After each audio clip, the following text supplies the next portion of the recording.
सृष्टि के आदि दंपति मनु महाराज और शत्रुपा जी। हम मनु की संतान हैं सब, इसलिए मनुष्य कहलाए जाते हैं।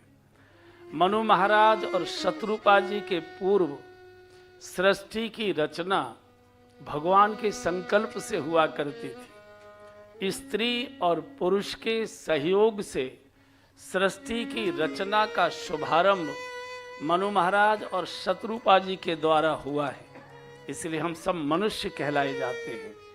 बिल्कुल प्रारंभ का काल है, एकदम सतयुग है, दिव्यता है, किसी प्रकार का कोई प्रजा में दोष नहीं, दुर्गुण नहीं, कोई कलह नहीं, क्लेश नहीं, सब प्रकार का बहुत आनंद है।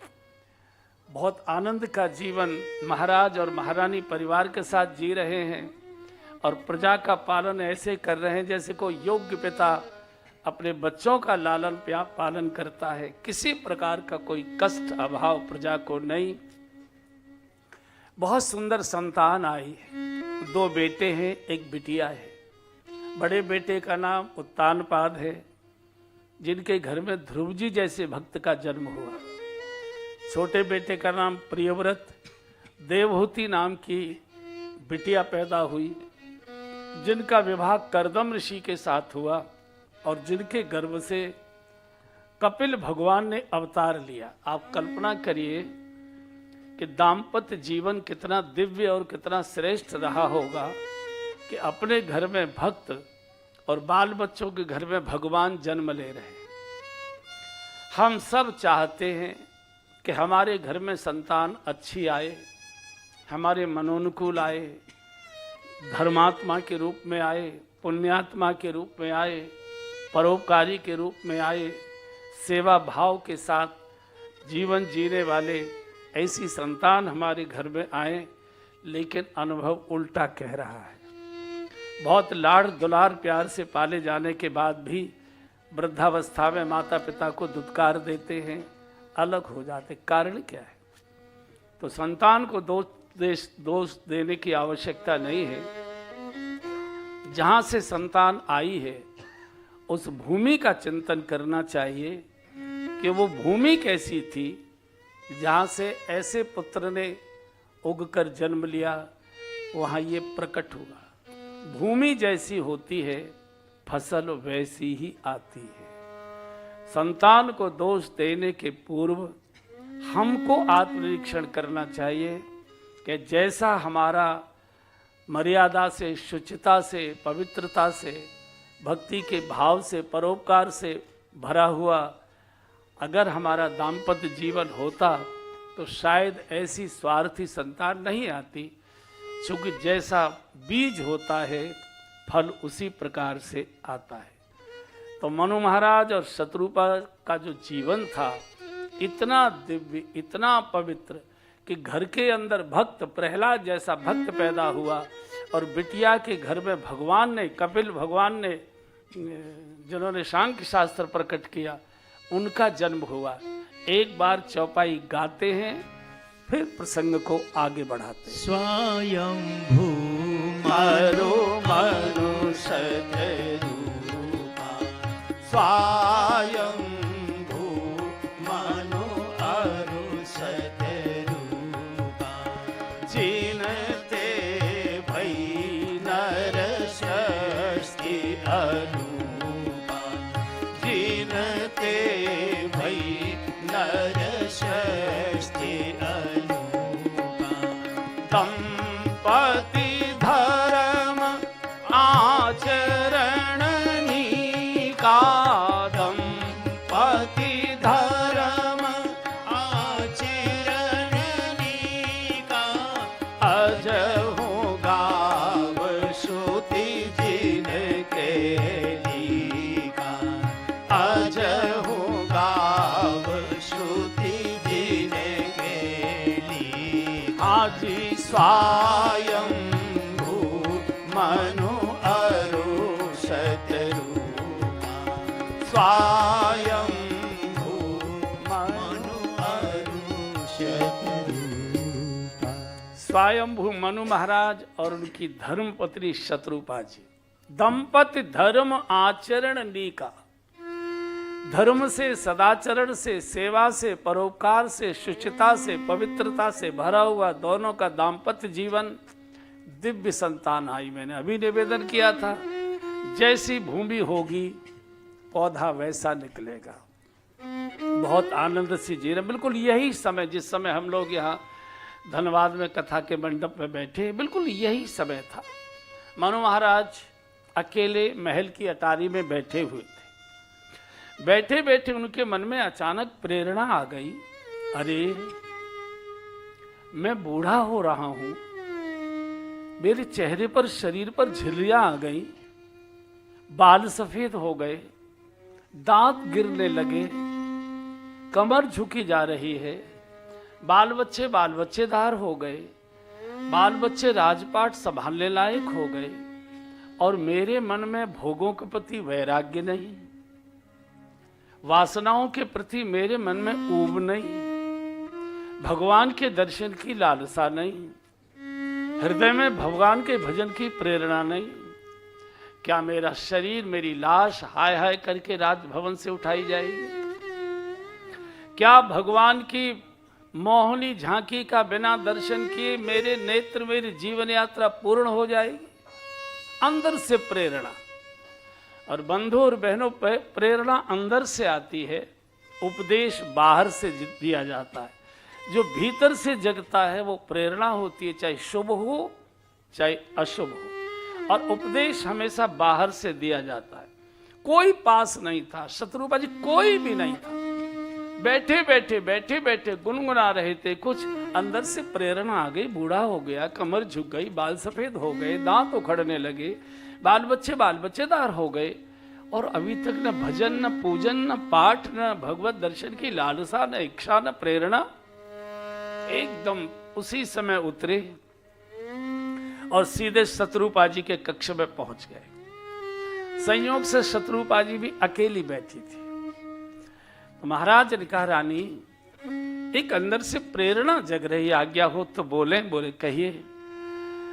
बोले अब हम चला चली की बेला में आ गए, बूढ़े हो गए, बहुत लंबी जीवन यात्रा हमने राज सुख भोगते भोगते यहाँ तक आई है।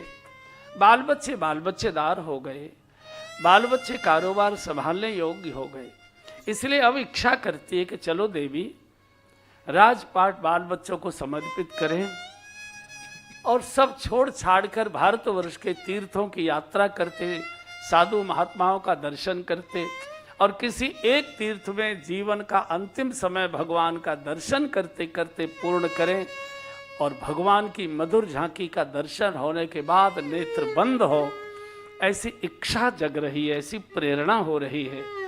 आपका क्या कहना है?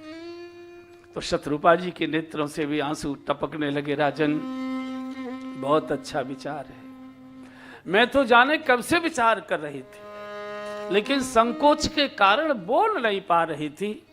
और मेरी भी आपसे एक प्रार्थना है राजन, सद्गुण और सद्विचार ये बड़ी मुश्किल से मन में आते हैं, और इतनी कम उम्र लेकर आते हैं कि आते पीछे हैं, जाने की बात पहले बोल देते हैं। और दुर्गुण और दुर्विचार इतनी जल्दी जल्दी मन में आते हैं कि एक बार आ जाते हैं तो जाने का नाम नहीं लेते, चिता तक साथ रहते हैं। इसलिए राजन, बेग विलंबन करिए न, बिल्कुल देर मत करिए, तत्काल। शत्रुपा जी ने समर्थन कर दिया। शत्रुपा जी बुद्धि की प्रतीक है, मनु महाराज मन के प्रतीक है। मन और बुद्धि जब एक हो जाए तो घटना घटित होती है, चाहे शुभ हो चाहे अशुभ हो। मन कह रहा है लेकिन बुद्धि नहीं समर्थन करे, नहीं ठीक नहीं है, संदेश गलत जाएगा, घटना नहीं घटित होगी। बुद्धि कह रही है लेकिन मन नहीं मान रहा, घटना घटित नहीं होगी। मन और बुद्धि जब एक सम्यक में आ जाए, एक साथ खड़े हो जाए, तो घटना निश्चित रूप से घटेगी, चाहे फिर वो शुभ हो चाहे वो अशुभ हो। शत्रुपा जी ने समर्थन किया, तुरंत बेटों को बुला लिया, पास बिठाया, अपने सिर की जो पगड़ी थी उतार कर बड़े बेटे उत्तानपाद के शीश पर रख दी और कहा, बेटा अब तुम सब प्रकार से योग्य हो, प्रजा का पुत्रवत पालन करना, किसी प्रकार का प्रजा को कोई कष्ट न हो। हम तुम्हारी माँ के साथ भारतवर्ष के अनेक तीर्थों की यात्रा करते हुए जीवन का अंतिम समय किसी तीर्थ में, किसी संत के श्री चरणों में भगवत सुमिरन करते करते, भगवान का दर्शन करते करते जीवन लीला पूरी करना चाहते हैं। इसलिए आप राज्य स्वीकार करो और हमको अनुमति दो। बच्चे रोने लगे, नहीं बाबूजी, नहीं बाबूजी, हम नहीं जाने देंगे, ऐसे कैसे चले जाएंगे। हर बालक के, हर बेटा ये चाहता है कि वृद्धावस्था में अब अपने हाथ से माता पिता की सेवा करूं। आप ऐसे मत जाइए, आप कोई राजपाट में बिल्कुल रुचि मत लीजिए, कोई दखल मत दीजिए। आप कम से कम बैठे रहोगे, हम दर्शन तो आपका करते रहेंगे, हमको आशीर्वाद तो मिलता रहेगा। आप बिल्कुल नहीं। रोने लगे, बालक रोने लगे। राजा पिघल गया, राजा पिघल गया। रानी ने महाराज के मुखमंडल को देखा कि राजा पिघल रहा है। सच बात यह है कि पुरुष नहीं पिघलते, माताएं पिघलती हैं। बच्चों को किलबिल किलबिल दादी को ज़्यादा अच्छी लगती है, बाबा को ज़्यादा अच्छी नहीं लगती है। अपनी साड़ी के पल्ले से बूढ़ी दादी बच्चे की नाक पोंछ देंगी, मुंह साफ कर देंगी, ऐसा कर देंगी। तो पिघलना चाहिए था दादी को, पिघल गए राजा। तो जैसे ही रानी ने महाराज के मुखमंडल को देखा कि आंसू टपटपा रहे हैं, तो समझ गई, बोली तो नहीं, आंखों से इशारा कर दिया, राजन ये ममता की डोरी है, इसको आसानी से सुलझाया नहीं जा सकता। कोई तिलक लगाकर आपको विदाई समारोह के साथ विदा नहीं करेगा, आरती उतारकर जय जयकार के साथ आपको विदाई नहीं करेगा। ये ममता की ऐसी कीचड़ है कि इसमें से जितना निकलने की कोशिश करोगे उतने इसमें फंसते जाओगे। अगर जबरदस्ती ये घर की, परिवार की ममता छोड़ोगे तभी छूटेगी, अन्यथा इसी महल से तुम्हारी लाश हाय हाय करके उठाई जाएगी। शत्रुपा जी ने समर्थन कर दिया। शत्रुपा जी बुद्धि की प्रतीक है, बुद्धि 100 रूप धारण करती है। बुद्धि को आप देखिए, पूजा घर में बुद्धि बैठी होती है, अलग प्रकार की होती है। दुकान पर जाते ही बुद्धि अलग प्रकार की हो जाती है। दोस्तों के साथ शाम को घूमने जाते हैं, बुद्धि अलग प्रकार की होती है। रात्रि को बुद्धि अलग प्रकार की होती है। मित्रों के साथ घूमने चले गए तो बुद्धि और प्रकार की हो जाती है। साले की शादी में चले गए तो बुद्धि और प्रकार की हो जाती है। बुद्धि अनेक प्रकार के रूप बदला करती है। शत्रुपा इसको कहा गया है। तो शत्रुपा जी ने संकेत कर दिया, राजन कोई तिलक लगाकर विदा नहीं करेगा। ये घर परिवार की ममता जबरदस्ती छोड़ोगे तभी छूट पाएगी, अन्यथा यही लाश, यहीं से हाय हाय करके तुम्हारी लाश उठाई।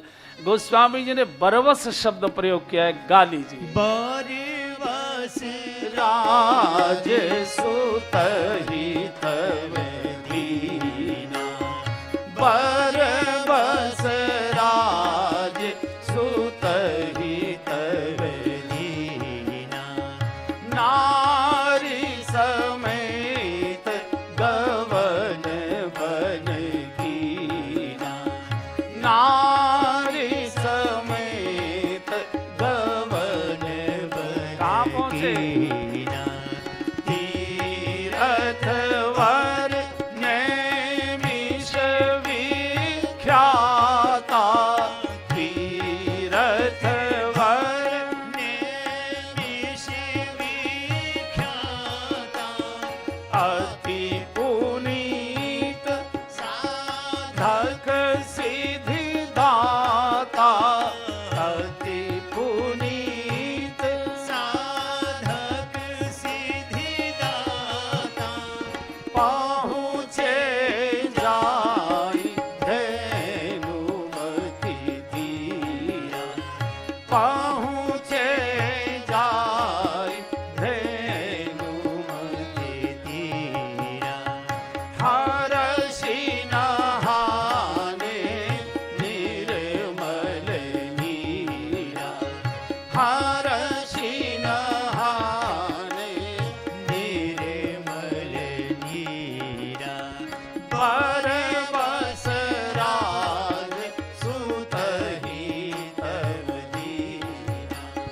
परवश राज सुतहि तब दीन। ये गृहस्थ आश्रम इतनी बड़ी झाड़ी है, पता नहीं आपके साथ कभी अनुभव हुआ है कि नहीं है। एक कांटेदार ऐसा पेड़ होता है कि एक कांटा हटाइए, कपड़े को दूसरा कांटा पकड़ लेता है और अंत में कपड़ा फट ही जाता है। ये बालक बड़ा हो जाए तब चले, फिर इसकी शादी हो जाए तब चले, फिर इसके बच्चे का मुंह देखे तब चले, थोड़ा और बड़ा हो जाए तब चले, इसकी बहू को भी देख जाए तब चले, और ये तो हो नहीं पाता है। राम नाम सत्य हो जाता है। बरबस राज सुतई तब, ये मनु महाराज और शत्रुपा जो हमारे पुरखे हैं, सब हम उन्हीं की संतान हैं। उन्होंने मार्गदर्शन दिया है। कब? देखिए, कई बार कथा सुनकर भी व्यक्ति गलत निर्णय ले लेता है। कथा भी बहुत विवेक से सुननी चाहिए।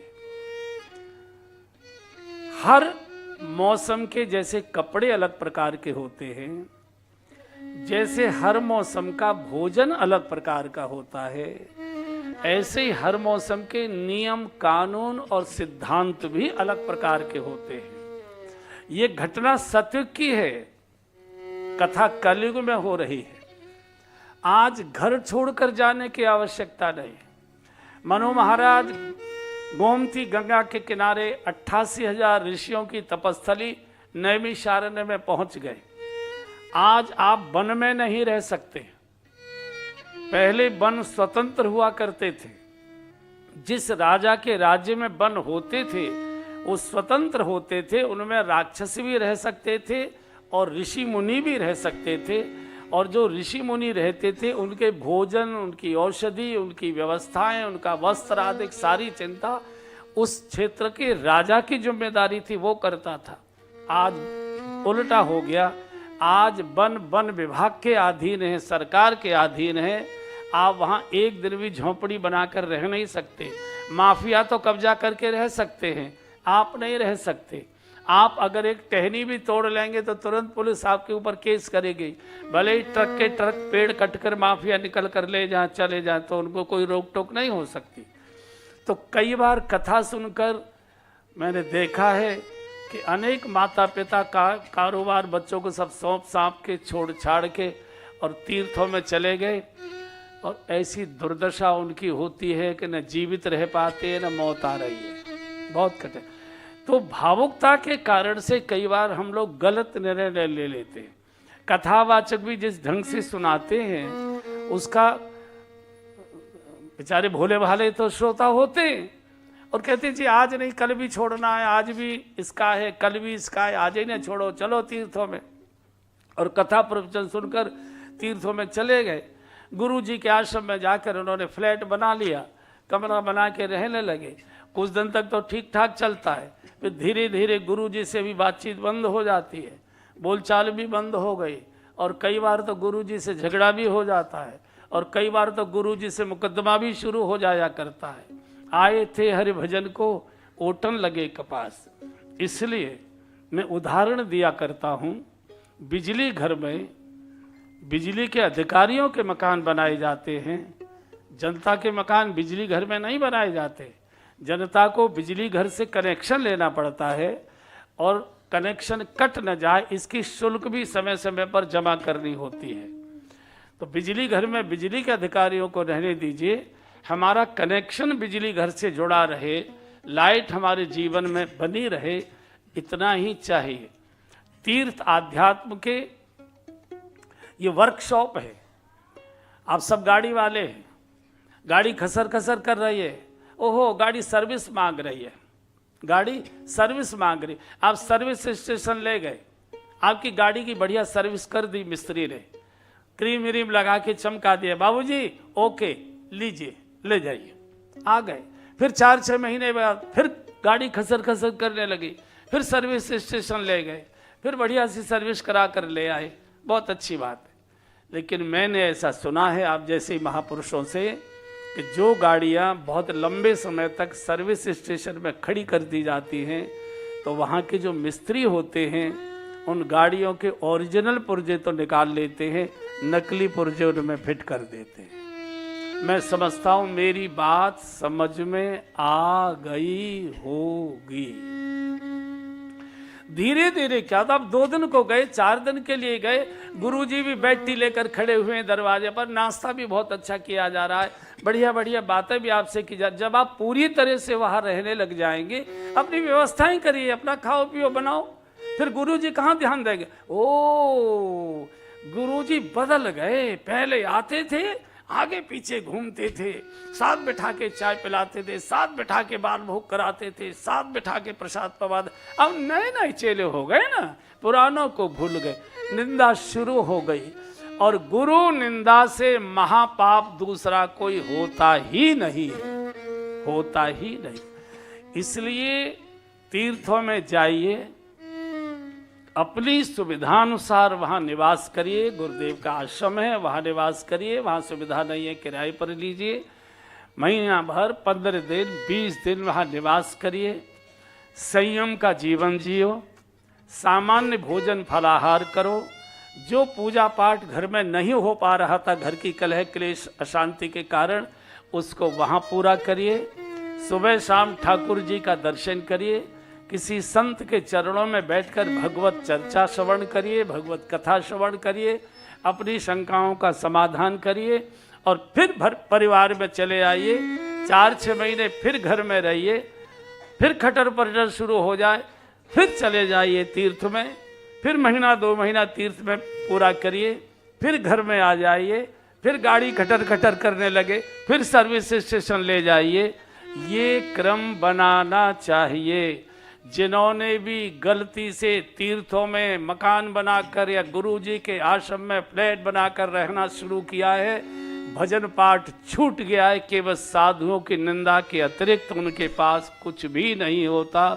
24 घंटे, रे तुम क्या जानते हो, तुमने तो दूर दूर से देखा है, हम तो यहीं रहते हैं, हम तो नस नस जानते हैं, हम तो रग रग जानते हैं। जो कुछ कर रहे थे घर में पूजा पाठ, वो भी छूट गया और उसी से कहावत बन गई, आए थे हरि भजन को,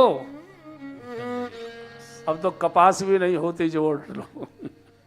बहुत मुश्किल। घर को तीर्थ बनाइए, घर में पवित्र चाहिए, घर में मर्यादा। घर में तो कलह क्लेश हो रहे, घर में तो गाली गलौच हो रही है, घर में तो मुंह फुलाए बैठे, कोई किसी से बात नहीं कर रहा है, कोई किसी से बोल नहीं रहा है।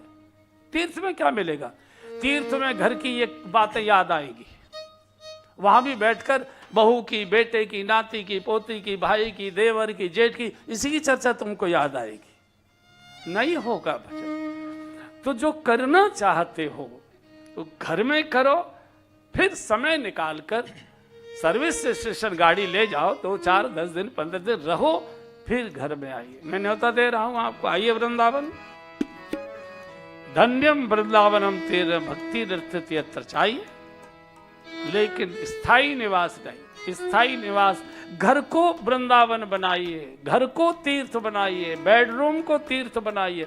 बेडरूम में तो कलह और गाली गलौच हो रही है, वहां क्या करोगे? वो गालियां वहां भी याद आएंगी, नहीं मन लगने देंगी।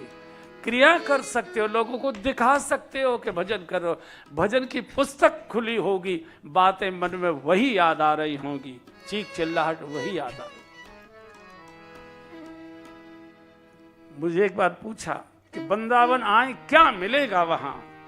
हमने कहा आओ वृंदावन, जरा चल के वृंदावन देखो, जरा चल के वृंदावन देखो, श्याम बंसी बजाते मिलेंगे, श्याम बंसी बजाते मिलेंगे, झूला झूलती मिलेगी राधा रानी, झूला झूलती मिलेंगी राधा रानी, श्याम झूला झूलाते मिलेंगे, श्याम झूला झूलाते मिलेंगे, जरा चल के वृंदावन देखो,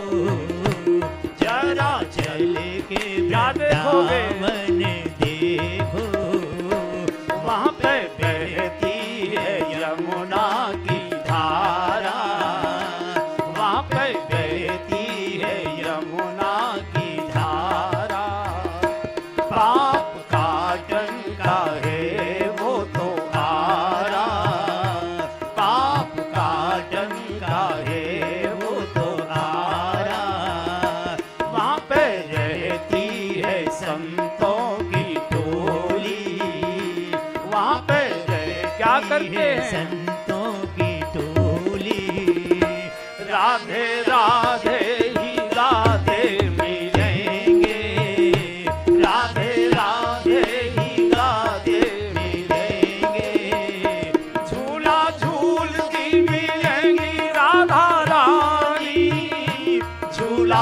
झूलती मिलेंगी राधा रानी, श्याम झूला झूलाते मिलेंगे, श्याम झूला झूलाते मिलेंगे, श्याम झूला झूलाते मिलेंगे, श्याम झूला झूलाते मिलेंगे।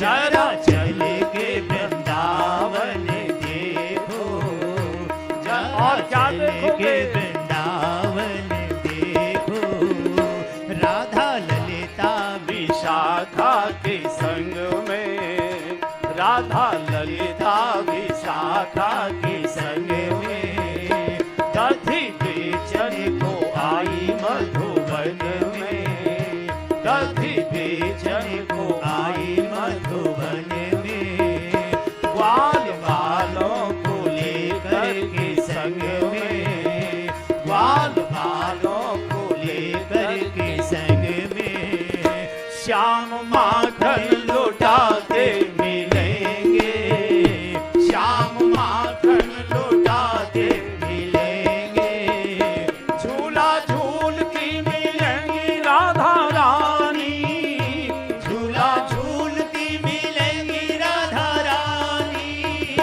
श्याम झूला झूलाते मिलेंगे, श्याम झूला झूलाते मिलेंगे, श्याम झूला झूलाते मिलेंगे, श्याम झूला झूलाते मिलेंगे।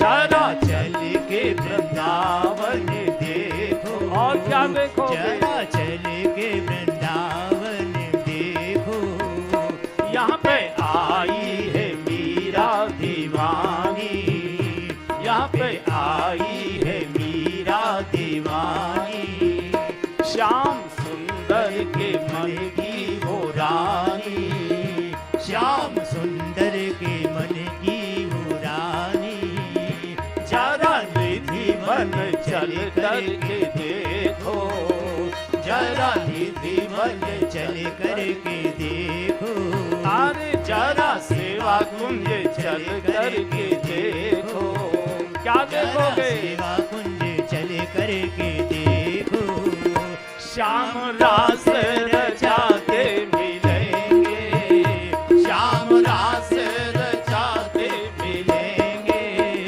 झूला झूलती मिलेंगी राधा रानी, झूला झूलती मिलेंगे राधा रानी, श्याम झूला झूलाते मिलेंगे, श्याम झूला झूलाते मिलेंगे, श्याम झूला झूलाते मिलेंगे, श्याम झूला झूलाते मिलेंगे। ए जी जरा आइए वृंदावन, हरि बोल।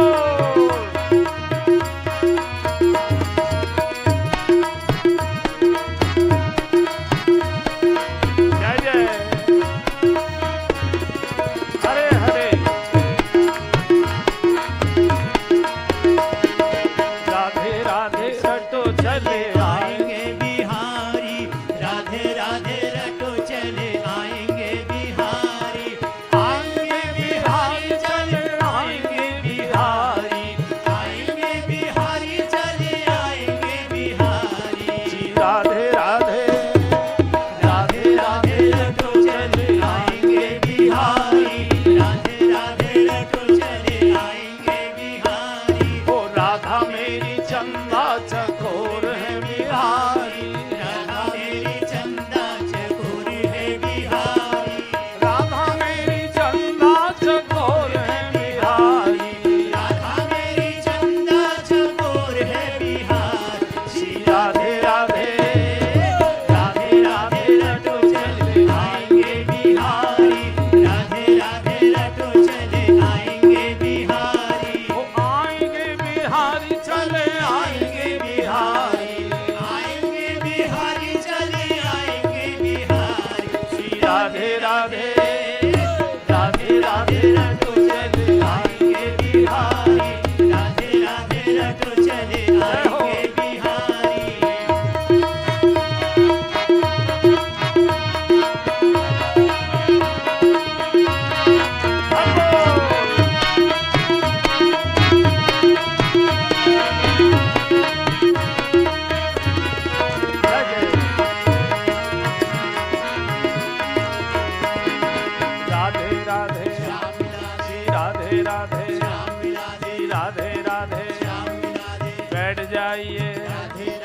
थक जाओगे, राधे राधे कथा चलेगी, राधे राधे जल्दी बैठो। राधे राधे जी राधे राधे, राधे जी राधे राधे, जी राधे राधे, जी राधे राधे, जी राधे राधे राधे राधे, जी राधे राधे राधे राधे, जी राधे राधे राधे राधे, जी राधे राधे राधे राधे,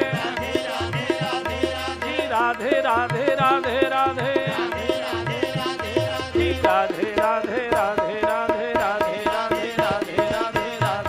राधे राधे राधे राधे राधे राधे हरि बोल।